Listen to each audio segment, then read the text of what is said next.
You're listening to PetLifeRadio.com. This episode of Animal Party is brought to you by Audible.com. Get a free audiobook download at audiblepodcast.com/Animal Party. Over 75,000 titles to choose from for your iPod or MP3 player.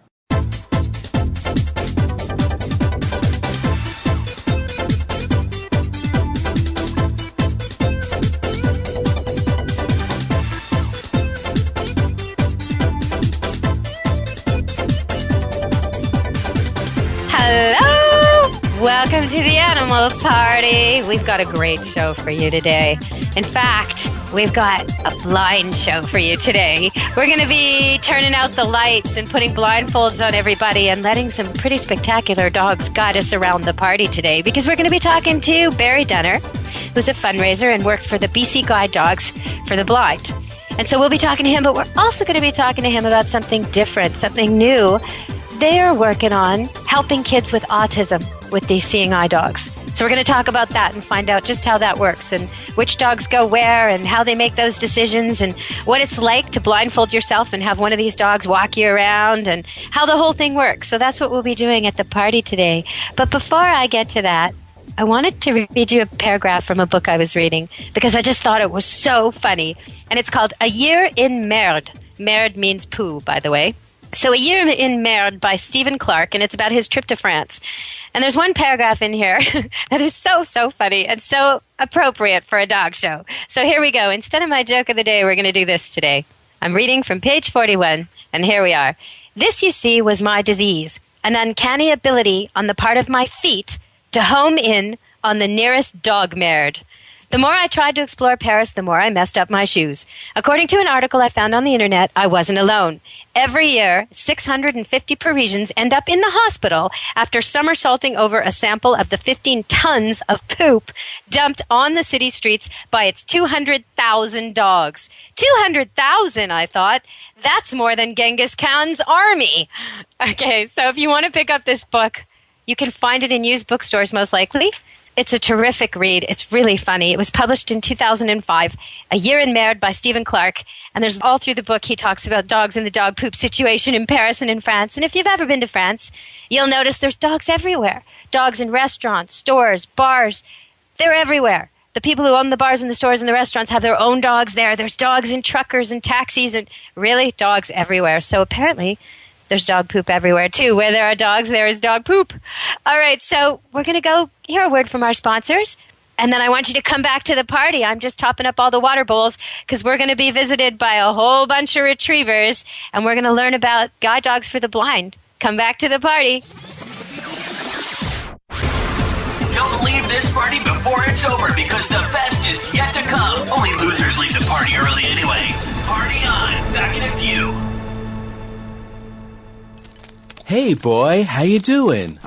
What am I doing? I'm creating your own life book. It's a website that's just for you. Remember that picture I took of you pulling off Lisa's bathing suit? Yeah, I know, me too. I'm putting that awesome picture on your life book page. We'll see what comments we get. And that great video we took of you standing on the table with your head inside the turkey? That's definitely going on there. No, it's easy. It only took me 2 minutes to set up your page. I chose a great theme, and I can connect with millions of other pet parents. I can also create a memorial life book. No, not for Grandma, but we can make one for Fluffy, remember her? And we can even put links to our favorite pet charity, and friends can make donations. People can create their own life book for their pets by going to petliferadio.livingyearspets.com, or they can sign up on the Pet Life Radio homepage. Where's Lisa? She's outside by the pool. Hey, come back here! Create your own life book for your pet. petliferadio.livingyearspets.com. From Paris, New York, and around the globe, get ready for the hip, the trendy, the uber cool where pets rule. If you've got a passion for pet fashion and a flair for animal wear, this is the ultimate place to take a peek at what's chic in the world of designer pet fashion and cool new pet products. The Pet Set, every week on demand, only on PetLifeRadio.com.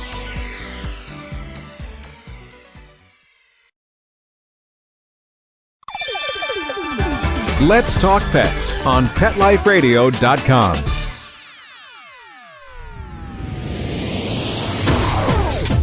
You're inside the VIP room. With the hottest party in town. Back to the party. Let's go! Hello! Welcome back to Animal Party. We're here with Barry Dunner, Director of Development and Communications for BC Guide Dog Services.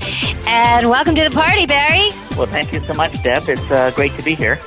Thanks for bringing all these beautiful seeing eye dogs with you. What kind of dogs are these? Well, these are golden retrievers and labs and crosses between the two. They're gorgeous. They're really sweet. So what's it like working at the BC Guide Dogs? Is it a nice job? Well, it's a really fantastic job, Deb, because most people want to do good, and I want to do good in my life, and I feel that this is an agency that's what they do is really compelling, and the work, not necessarily the work that I do, but the work that the agency does is so compelling because when we match a dog with a person who's either visually impaired or blind, or with a family with a child with autism, I feel like we're changing a life, and obviously for the better. And so that's really gives me a reason to get up and get to the office every day. Well, giving dogs to kids with autism, this is a new thing, right? I mean, a couple of years ago, I remember them talking about it and thinking about it, and that maybe if a dog wasn't quite serious enough or didn't quite make it in the blind, working with the blind, that it might be ideal for working with kids with autism. So is that what happened? Is that what they do? Well, that's part of what happens because there is a failure rate in guide dogs of up to 40%. And so some of the thinking might have been originally that, well, if a dog fails as a guide dog, it can still make a really good service dog and a great autism support dog. And that has come true, and now we're actually focusing part of our efforts on training specifically for autism and not just failed dogs that now we move them over.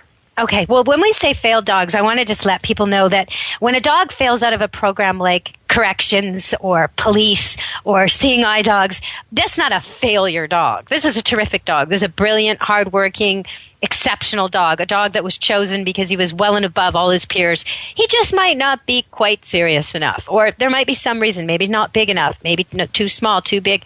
There might be some reason why the dog isn't suited for the work, but it's still a great dog. So if you ever get a chance to adopt a dog like that, that's a good dog to adopt. Already mostly trained, really excellent personality, genetics, disposition. So I just don't want to give them the label of failures because really they're trying for something that's really, it's only a few dogs out of the many, many, many we know that can do this kind of work. And I know it's a hard job. Can you help us understand better why this isn't just come, sit, stay, heal like most of our dogs do? Definitely. So you're definitely right about the failed dogs are excellent dogs. So, and when we talk about a dog that fails, it's often because they might not be as motivated to do the hard work that other dogs are doing. It's really interesting when you watch dogs working. Some dogs, they all want to play, run around, and have fun, but when they see the harness and they know the harness is about to come on, their personality changes, and they want to be in the harness, and they can't wait to be working because that's what they're bred to do. Other dogs, right, not so much. And so some dogs, they're a little bit slower, or some dogs, their huge appetite for food and that instinct to always want to eat. That's something that is that they'll fail because of that reason. So there's so many reasons why they quote unquote fail, which have nothing to do with their wonderful temperament or their personality. Under certain very strict guidelines, they don't make it as a guide dog, but they're fantastic dogs. So in one case, I knew of one that actually loved children too much. It was children that would distract it from its work. So it's really not a bad dog. If you're a family with a lot of kids, this is a perfect pet. So I get your point about that. But the training for these dogs is really, it starts at about 7 or 8 weeks. And it's a full 2-year program where they go from the home of their mother to a puppy-raising family. They spend up to 18 months there, where they go everywhere that the puppy raiser goes, in the car, to the mall, to restaurants, hiking.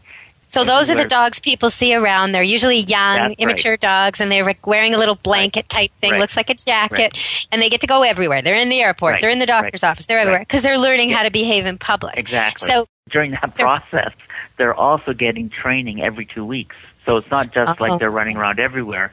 They are constantly in the process of getting training and getting adjustments, and if they have certain personality issues or other issues, the trainers and the staff work with them to make sure that they are following along in the program. So if someone listening wants to get involved and they think they might be a good puppy raiser, what kind of a person would be good at that? Someone who has time, and someone who loves dogs, and someone who is prepared to take the dog with them virtually everywhere they go. Everywhere they go, we'll come to lessons every couple of weeks, and probably someone who's had dogs before, I would think. You're probably looking for experienced dog owners, aren't you? More so than new people? Not necessarily. It helps new people to too. already have that experience, but we have had people who've raised puppies without having any experience before. Wow, so that's an exciting opportunity for someone. And one of the benefits is that all the food and the vet bills and any kind of medical issues that may arise are paid for by BC Guide Dogs. Oh, that's nice. But at the end of the 2 years, you have to give up the dog, right? And that must be really tough on people. It is tough on people. And a lot of the people, they ante up again and start from all over again from the beginning. So that's one way that they get over the loss of one dog, is by taking on another dog. So you talked a little bit about that the training is different and that's much more intense than what normally is done. What kind of qualifications do the instructors need to have to train these dogs? Well, the instructors have had a 3 to 4 year intensive training and on-site training from the International Guide Dog Federation, and they have to meet their standards and pass their exams. I'm right now looking at 2 books that are about 3 inches thick, and they have to pass exams based on the training books, and then on-the-job training as well, which is fairly heavily supervised. So it's a very rigorous training. It's not like teaching a dog how to sit and to stay and to shake a paw. It's a much more intensive kind of learning in which so many different factors come into play. Understanding dogs, understanding people. Because there's that whole part of adjusting the dog to the person that's so different. Yeah. Like they need to know canine behavior and care and safety. Then they need to have very good communication skills and be good at instructing people and dogs. They have to be able to assess and do problem solving. So many different areas that they're involved in, not just training the dog. Well, Barry, it's been great having you. We're just going to go to a commercial break, and we'll be right back. When we come back, everyone, I'm going to ask Barry about what it's like when you put the blindfold on and you walk through knowing if the dog doesn't help you, you're going to fall down. So we're going to come back after the break here. Just listen to our sponsors, and we'll be back to the party with Barry Dunner from BC Guide Dogs.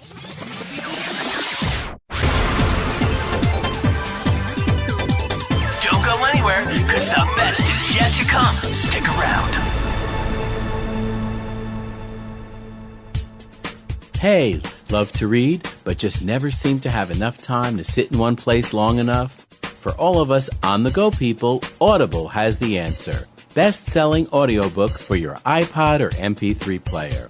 For Pet Life Radio listeners, Audible is offering a free audiobook download with a free 14-day trial to give you a chance to check out their service. Choose from hundreds of today's bestsellers, including awesome pet books, such as Bad Dogs Have More Fun by Marley and Me author John Grogan, Love That Cat by Ingrid Newkirk, It's Okay to Miss the Bed on the First Jump, and Other Life Lessons I Learned from Dogs by Seinfeld's John O'Hurley, and many, many more. To download your free audiobook today, go to audiblepodcast.com/Animal Party. Again, that's audiblepodcast.com/Animal Party for your free audiobook.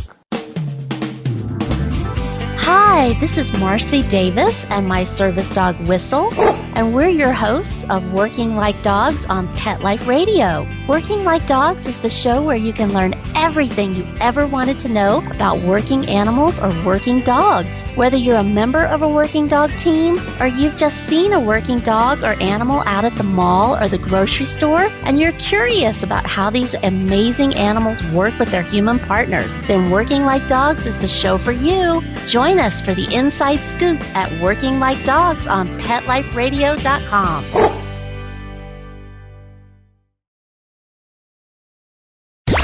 Let's talk pets Let's talk pets on Pet Life Radio. Pet Life Radio. PetLifeRadio.com.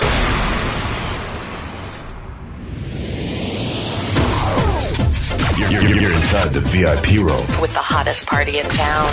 Back to the party. Let's go. Hello! Welcome back to Animal Party with Deborah Wolf. And we've got Barry Dunner from BC Guide Dogs on the line. He's here at the party, and he's brought his dogs with him. And he's about to tell us, when they train these dogs, one of the things they do to show people how well it works is they'll get someone who has sight, someone who can see, to put a blindfold on and then hold the harness. And Barry, you've done this, haven't you? Yes, I have. Okay, did you fall down? No, I didn't fall. What happened? Well, I was quite nervous, and I was very tentative with my walking, and I made sure that each of my steps was very pronounced, and I lifted up my feet much more, I think, than I normally would have, because I didn't want to trip or lose my footing. It was very disorienting because not seeing where you're going, you don't know where you are, and I lost my direction, and I didn't know if I was going north or south or east or west, but I didn't run into any obstacles. The dog just took me, and it was a very, very interesting experience. Did you feel like you could really trust the dog? Well, I was very nervous, and felt, what I really felt was that I was lost, and that I had to put all my faith in the dog, and that was actually a scary feeling to to go from seeing and knowing exactly where I am to being in a situation where I really was totally lost, and I had to put all my faith in the dog. So that was the first time. That was a little bit nerve-wracking. I know one of the hard things to teach a seeing eye dog is to look for obstacles overhead.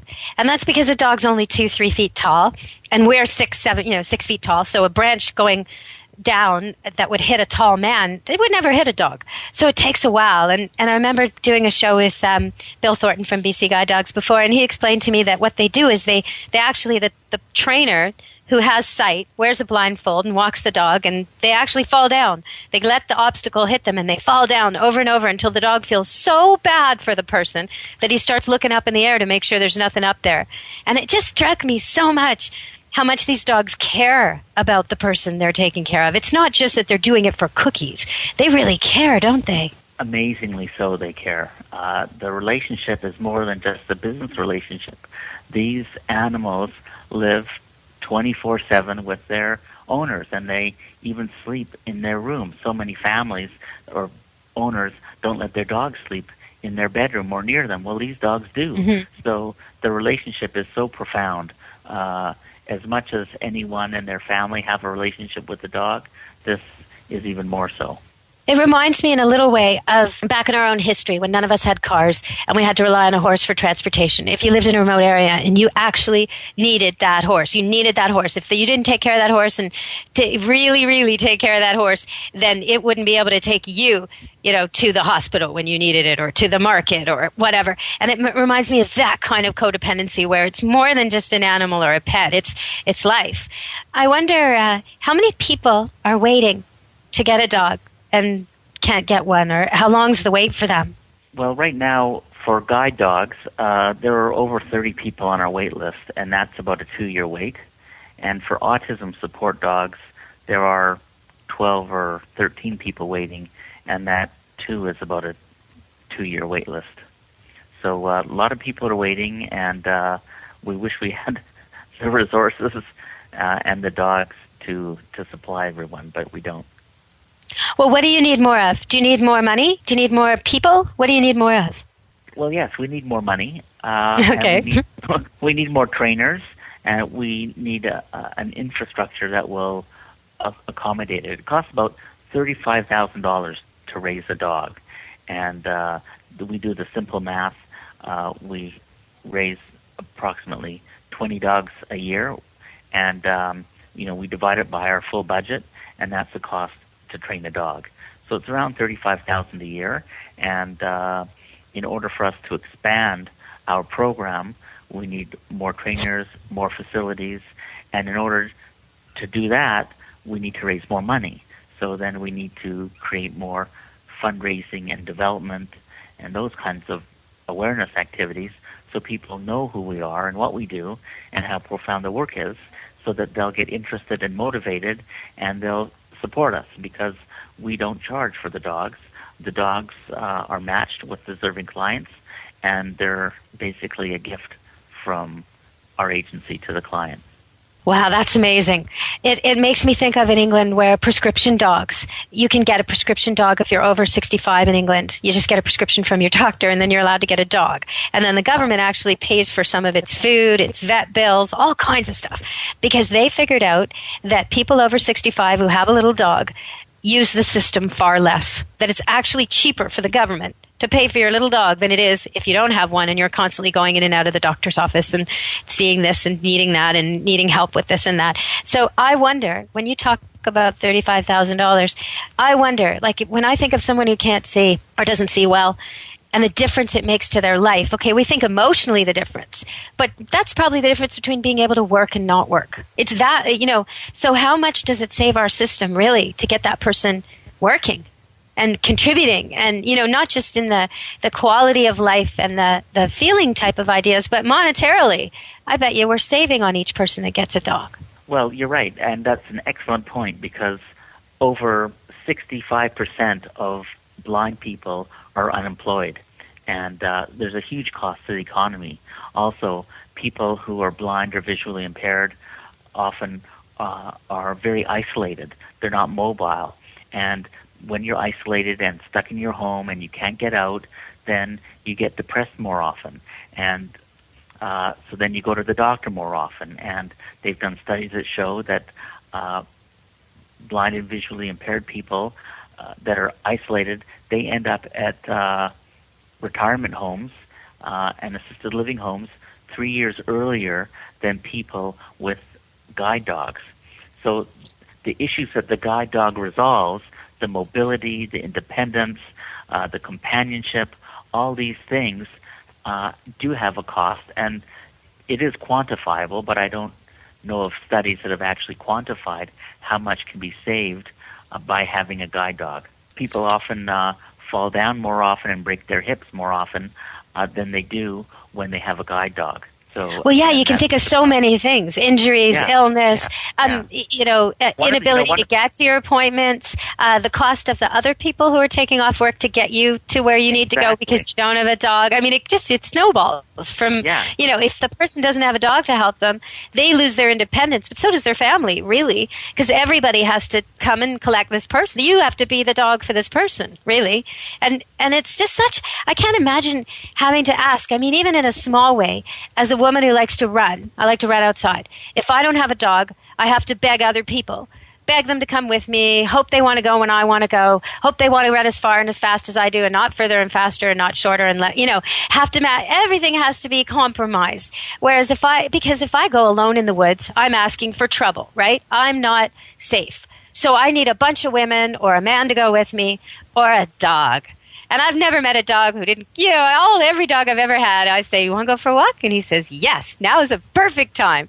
And then we go out to the woods and I set my pace and the dog says, that's my pace too, and it's all very agreeable, no compromising. And as far as I want to go, no problem. When I want to stop and do the warm down walk, he's happy to go to the bathroom. Everything's just, perfect. And I'm not imposing. I'm not missing out. That's really small scale. That's just my runs in the woods. This is nothing compared to life, compared to getting to the store, getting to the doctor, getting to your job, just getting up and out safely and not, the safety issue comes into play too. I'm sure these people feel so much more secure having a pair of eyes watching out for them than being on their own in the world. Definitely. Also, the other part is that when you have a dog, the difference between a cane and a dog is quite profound. Often, there are studies that have indicated that people that have canes, onlookers view them as distant, whereas when they're walking with dogs, they find that they're more approachable. And the dog creates that extra level of companionship, and it opens up people to a new level of community, to all the dog lovers. So again, their isolation is removed. There's more relationships with people. People more with dogs want to go out and want to socialize more, and they get more companionship just by the fact that they now have a dog there. The second part is that one thing that I noticed when I was doing my training is that there's a profound difference in the cane and in the dog. In the cane, it's like you're playing pinball. It's like you've got the cane, and the object of the cane is to find an obstacle. It hits it, and then it tells the guide, the person, I have to move here or I have to move there. But with the dog, it's a totally different way. It avoids it, yeah. You don't have to bump into everything.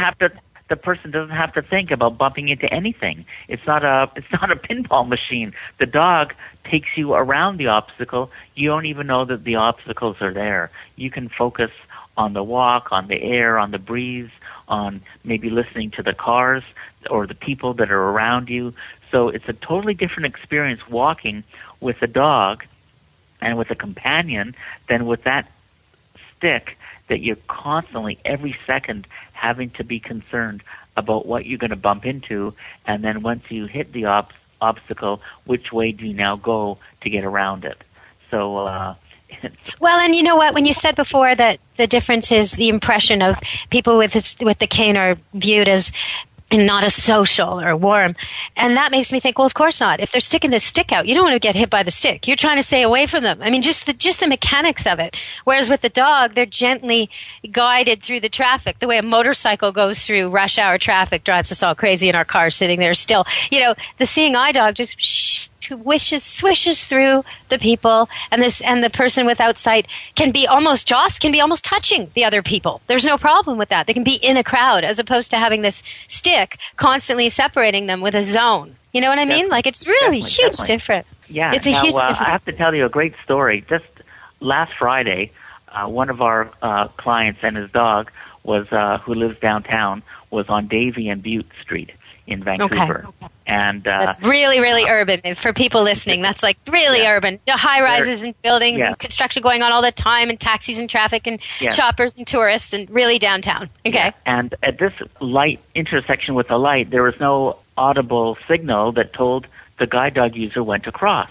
So there was a lady standing next to him, and she said to him, "The light's green, you can go." So he gave his dog the command to cross. And the dog stood up and was about to cross, but the dog didn't cross. And the man gave the command a second time to cross, but the dog would not cross. The lady crossed the road, and sure enough, a cyclist who was listening to iTunes went zipping through the light and ran over the lady. She ended up breaking her arm, and he fell off the bike and landed into a car. They had to call an ambulance, and the man and his dog were standing at the curb while all this was whizzing by. And, you see, dogs pick up on stuff. Dogs know what's going to happen. He probably heard the bike going too fast a couple blocks away. I mean, I don't want to rain on the ESP parade, but dogs can hear really well. So he probably heard the bike going too fast, and maybe other people honking at the bike, and was picking up on the fact that there was a danger coming. Maybe not. Maybe he just knew something was going to happen. But either way, he heard it and saw it, because that dog saved this guy, not from death, but he saved him from getting banged up. And you never know, though. You don't know where he would have been in that intersection when the car and the bike collided, if he saved him from death. I mean, it's possible. That's there's so many distractions at that intersection, and it's 4-8 lanes of traffic. I mean, it's kind of like I don't know. That's a lot of traffic. So when you talked about seniors' homes, it made me wonder, when you said people with a dog get admitted years later than people without, when they do go, can they take their dog? Well, definitely they can take their dog. Dogs have the right of access in all places, so you can't deny a person a dog when they have Well, you know, there was a case in California a few months ago that people are really fighting, where a homeless woman tried to get into a homeless shelter, and she's an epileptic with severe seizures, and she has a fully trained, registered seizure dog, you know, service dog, and they wouldn't let her in with it.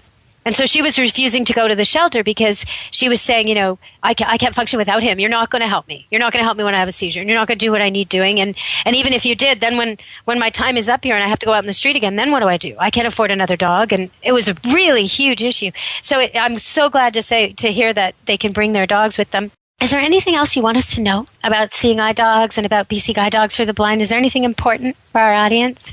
The only thing I would say is that one of the things that, for me, is so interesting about working here is that the dog has such a profound effect on the individual who is blind or on the family and the child with autism. And that's what's so amazing. It's kind of like giving someone a job. It's not like throwing someone a bone or giving them a tiny bit of food. You know, it's a really life-altering thing. And so next time people see a dog, they should think about how profoundly it changes the person's life, and they should also maybe take a moment to think about the kind of training and that this dog has had, that they can perform and that they could have that relationship with the person. When you talk about, okay, so the next time we see a dog, and maybe part of the reason, and I know there's a lot of people who are blind or have trouble seeing who want to interact with people when they're out and about, and they feel like they can't. But some of us don't want to mess up the training. We don't want to mess with the dog. We know the dog's working, and we know we're not supposed to touch it or talk to it. Okay, so if we say we're at the park somewhere, and we're with our kids, and we see someone sitting on a bench with one of these dogs, and we want to teach our kids about it, and we want to say hi, what's the right way? Well, the first thing is to ask whoever the owner is whether it's okay to pet the dog or talk to them. They could be in training, or they could be working, or they could just be at leisure, enjoying a walk or enjoying their time at the park. So the first thing is to ask them for permission. Some trainers, when they're working, they prefer people not to be interrupting them because it ruins the dog's concentration. And some people are prepared to take a few minutes off to allow them to, pet their pets and learn a little bit more about it. So it's really an individual basis. So always ask. Just introduce yourself and ask. Yes. And then if they say, sure, you can pet my dog, what should people do? Do they pet the dog? Same as usual? Is it the same as usual, though, where you give your hand face down? Or is it really, these dogs are so well trained, if he says yes, just go for it? I mean, what's the right way to pet a I would say just go for it. Okay. If they say yes, just go for it. Hugs and kisses are fine. All right. So they're reliable, is what you're telling me. Yes. Now, when people are listening, and I know you talked about money and $35,000 to raise one, and the dog is free to the sight-impaired person, but if someone's listening and they don't have money, and maybe they can't take on a 2-year commitment of going every couple of weeks for training and having a dog with them 24/7, what else could they do that would help? Are there other ways to help? Definitely. That's a great question. We have a program called Puppy Sponsorship, and what that is we create a relationship between the donor and the dog, so that the donors, by making a donation, they can get information, a picture of the puppy at birth and at 7 weeks old and at 3 months old, and throughout the process of puppy training. They'll get letters throughout the process from the puppy saying what they're doing and how they're doing and how they're enjoying life, and updates all the way until graduation and until that they're matched with their eventual client, whether it's someone who's blind or a family with autism. So that's a really neat way to get a bit of insight into what goes on, and it's a really fun way to learn about the process, and the commitment is much, much smaller. So bcguidedog.com, bcguidedog.com. And if you're in a different area and you're still interested in all of this, you could go there and there'll be links to the international organization that they get their training from and all the different groups so you could find one in your area. I want to ask you, though, we mentioned autism. We talked about how some of the dogs... Deb, I want to tell you that we do all of the breeding and training and everything in-house. So just so you know... Oh, nice. Yeah, all of it's done in-house, and we don't get the training from anywhere in Europe or Eastern Canada. We do it all here. So we're very local, BC and Alberta-based organization, and we're in control of everything here. Okay, so when we talk about autism support dogs, like we can all visualize what goes on with seeing eye dogs, that the blind person would fall down or walk into traffic or, get lost. And so the dog stops when they're supposed to stop and moves when they're supposed to move and uses its body to show them where they're going to go. And they have these signals that the person learns to interpret so they can understand what the dog's trying to tell them when he's pulling them a certain way or sitting down or standing up at a certain time. But autism dogs, it's hard for most of us to understand what a dog would actually do. If you've got a kid who's maybe socially withdrawn, a typical autism kid, what does the dog do for the child? Okay, so the autism dogs are just amazing animals because the first thing is that autism is a huge public health issue, and it's a neurological disorder affecting children, and it manifests itself most strikingly with the inability for children to create meaningful social relationships and to communicate. And so the first thing is that the children don't communicate well, and often they don't even communicate well with their parents or their siblings. But with the dog, there's some bond. It's that man's best friend. They're so willing to have a relationship with the animal. So, and that really helps with the social bonding. The second area with the children, which is probably the most important, is that the children take in a lot of sensory data, but they don't process it the same way that we do. And because of that, at a very young age, they can be a flight risk. They can be at home, and they might just, at the age of 3, open up the door and walk out of the house. Okay. So what does the dog do? Does the dog stop them? Or they could be at a mall. Mm-hmm. Well, yes. Or they could be at a mall with their mom, and all of a sudden they walk away or they'll run away. So because of the relationship and they won't allow their parents to hold their hand or to control them. They might have a meltdown because they don't want to be constrained, and they don't understand why they have to be. But when the relationship with the dog is formed, they believe that they're in control of the dog. They're prepared to be tethered to the dog. They're prepared to be in charge of the dog, you see? And so in the mall, if they're tethered to the dogs are bred to be heavier than some of the dogs, so they weigh 70 to 85 pounds. A 3, 4-year-old, 7-year-old is not dragging this dog anywhere. No. Plus the mom or the dad, the dog will listen to the parent's command over the child's command. So, so the dog, they can control the child by controlling the dog. And that's amazing. Okay, so so how do you get the dog to be interested in this kid when there's probably other kids in the family who don't have autism who are maybe more compelling to a dog? Well, the dogs, that's part of the training. They get up to a week of training with the family and with the initial kid. And this dog will sleep in this child's room and bond with that child. And even if the other children are more fun to be with, the dog understands that their main charge is this one child. And one of our teams that we placed, the child had difficulty sleeping at night, and within the first night or two that dog was on the bed, the kid was sleeping through the night. It's just they feel calm, and they understand that bond and that compassion. For example, a child might be having a temper tantrum, and the dog is trained to come up and just put his head on the lap. And that could be enough just for the child to stop. But if the parent were to approach them, that could make it worse. It can make it worse.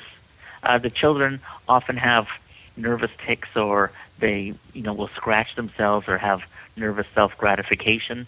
And and the dogs are trained to come up to them when they see this, and just with their nose, just gently tap them, and that could be enough just for them to redirect their focus, and they stop doing those kinds of behaviors. So these dogs... Is that like rocking? The same with the rocking? Would they stop the rocking? With the rocking. Yeah. Amazing. Are the dogs allowed in the school with the kid during school class time? Yes, they are. Oh, nice. Yeah. How hard was that to make happen? Because this is all recent, right? There weren't any autism support dogs 10 years ago. How did you make that happen? just well, got a I've little... only been around for a few months, so I don't know the answer to that. I bet they just got a little addition to the statute for seeing eye dogs and just included them Probably. as service dogs. That's amazing, Yeah. though. That's Yeah. really good news. Yeah. Wow. I wonder how many autism support dogs have you got in your program right now?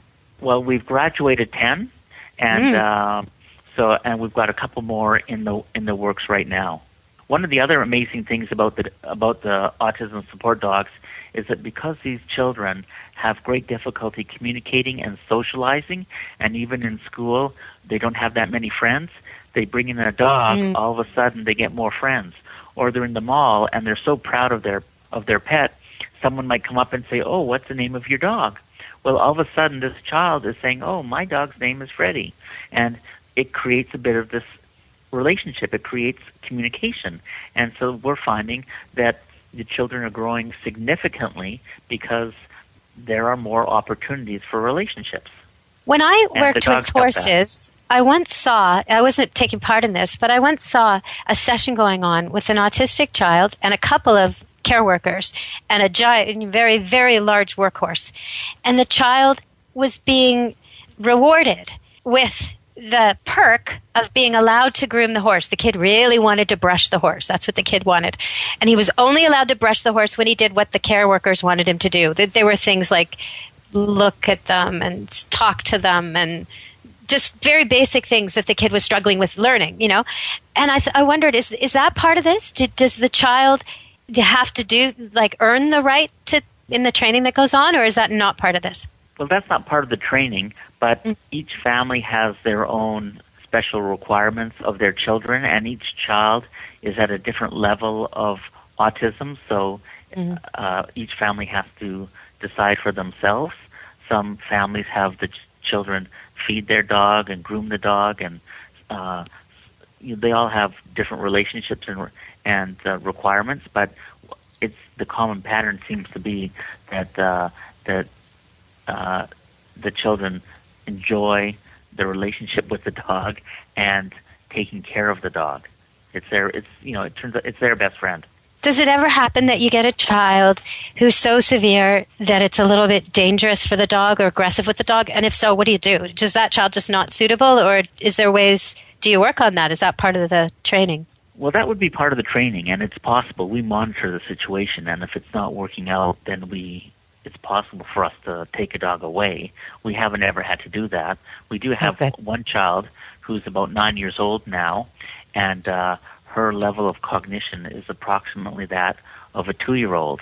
And that dog is her best friend, but there's no aggression or negative behavior towards the dog. For some reason, that just doesn't seem to happen. Oh, that's great. We don't have that, but we've only graduated 10 teams, and it's all a learning process for us as well. So far, so good. What age are the children? Are they all over? Are they like 3 to 15, or is there a start? Well, do they have to be a 3 to certain 10. age? We start 3 them to at 10. about Okay. 3 to 10. And remember, if someone's 8 or 9 and they get a dog, they'll have the dog till they're about 15 or 18 anyway. So, well, yeah, I was just wondering because the children are going to change a lot when they go through adolescence and puberty, and there's going to be all different issues, and I wonder how the dog is going to have to be retrained. This may be more work than you all bargained for. There's going to be new tricks the dog needs to know, right? Definitely. Definitely. That might be in the next phase. Like how to keep kids away from alcohol. Hey, maybe we all want an assistance dog for our teens. I don't know. Oh, okay. I see we're coming to the party. They're starting to flicker the lights, and it's going to be last call. So is there anything you'd like to leave the audience with? I know that they can find out more at bcguidedog.com, bcguidedog.com. Anything else you want to tell them just before we wrap up? How about if I read a very short testimonial? Oh, absolutely. That'd be a great way to end the show. And then we'll say goodbye. Okay. Great. Thank you so much. Our family has grown leaps and bounds since the introduction of our golden boy, Forrest, in 2008. Whether he's working in his jacket or is just being a dog, Forrest amazes us all. 3 years ago, I would never have imagined myself walking down the main concourse of Pacific Coliseum between periods of a Giants game. My son Max, who's limited verbally and will bolt through 3 aisles in any supermarket to an exit, could barely handle a gym assembly, never mind a SkyTrain ride or hockey game. Now he walks down the crowded middle, head up, and smiles ear to ear. And that's a testimonial from Max's mom. Oh, nice. A happy mom. Yeah, happy Excellent. mom. And the kids, can go to a hockey game. He can go in public and, live his life to the best of his ability. And that's our goal, and that's what that's what we try to achieve. So we're so proud of that. His world got broader. His experiences get bigger. The more he does, the more he can do. His whole world gets bigger. The same with the people who can't see and get guided by a dog. I mean, it's expansive, isn't it? The effect is like dropping a pebble into a river and the ripples go, go, go, go, go, go, go. It's just so incredible what these dogs do. That dog's earning its kibble, for sure. Definitely. Well, I guess I better go earn my kibble and let you go earn your kibble. So it's been great having you at the party. Thanks so much for coming, Barry. And thank you so much for having me on your show. I really appreciate it. You're welcome. It's nice to talk with you and hear about all the good work you're doing. All right, everybody. So check out bcguidedog.com. And the party's over. I'm sad to say. Come back to the next animal party in a couple of weeks and be good to your animals. Let's Talk Pets. Every week on demand. Only on PetLifeRadio.com.